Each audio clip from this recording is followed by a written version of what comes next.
نحمده ونصلي على رسوله الكريم اما بعد فاعوذ بالله من الشیطان الرجیم بسم اللہ الرحمن الرحیم۔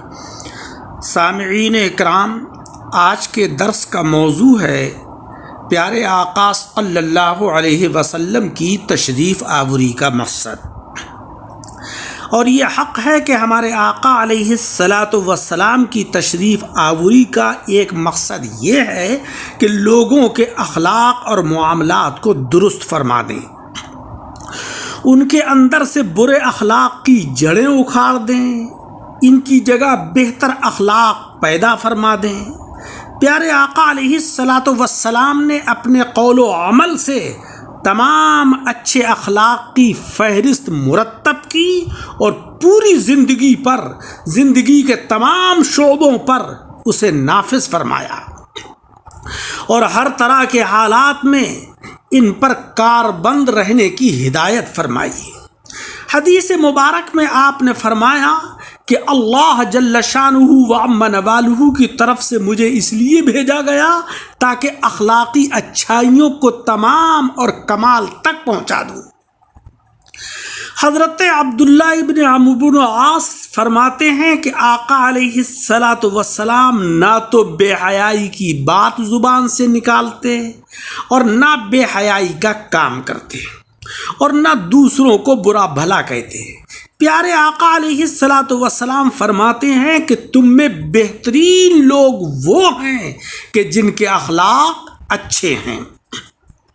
عزیزوں، جو دوسروں کی بھلائی کا خواہاں ہوتا ہے اس کے ساتھ بھی بھلائی کا معاملہ ہی ہوا کرتا ہے۔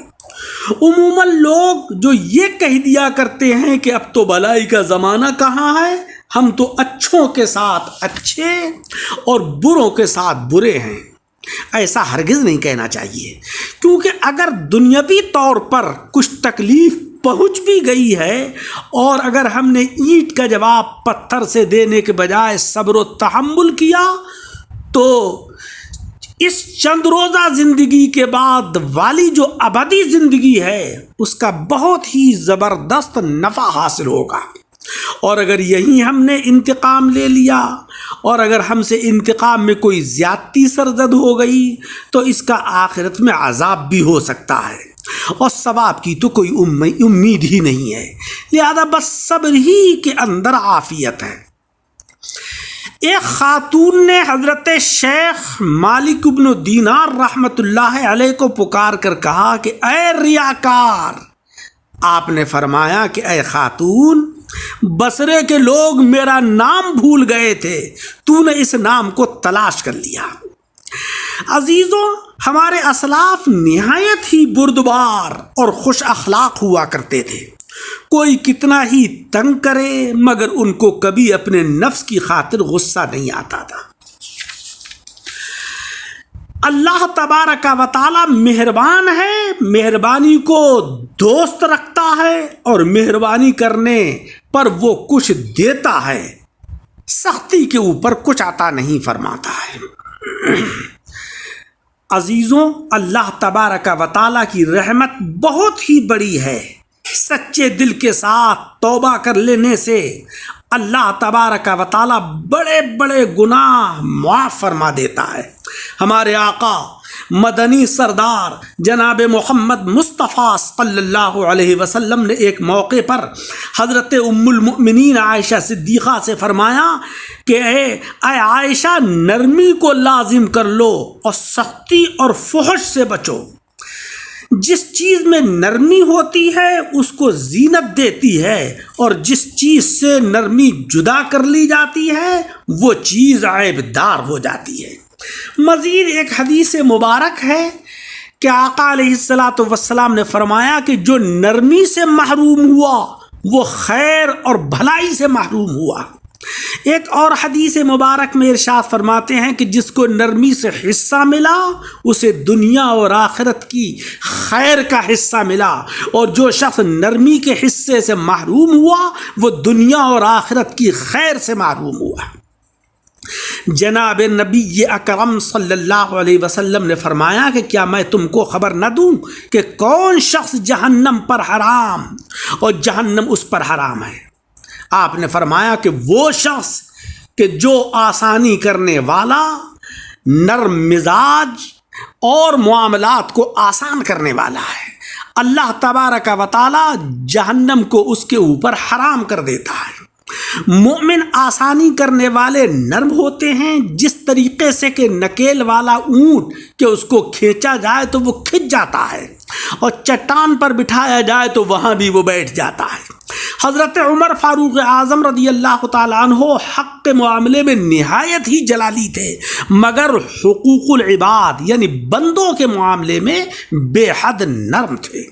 اس سلسلے میں بوستان سعدی کی ایک ایمان افروز حکایت ہے۔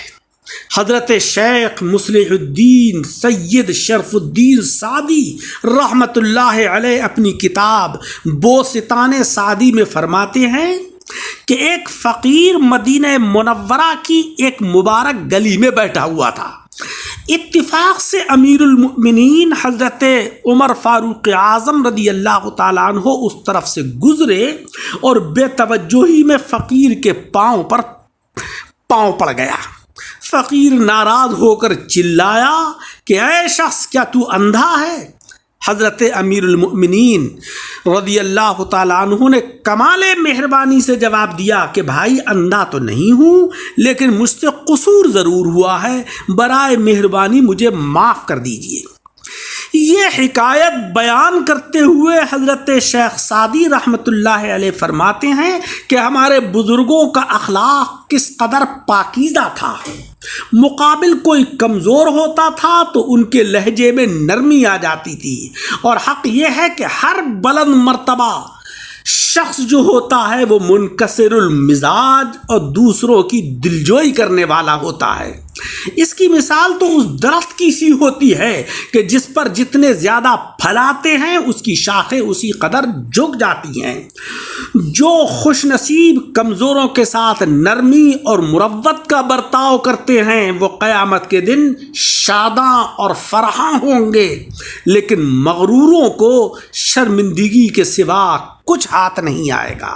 اللہ تبارک و تعالی ہمیں اچھے اخلاق عطا فرمائے اور پیارے آقا صلی اللہ علیہ وسلم کی تعلیمات کے مطابق زندگی گزارنے کی توفیق عطا فرمائے۔ آمین بجاہ النبی۔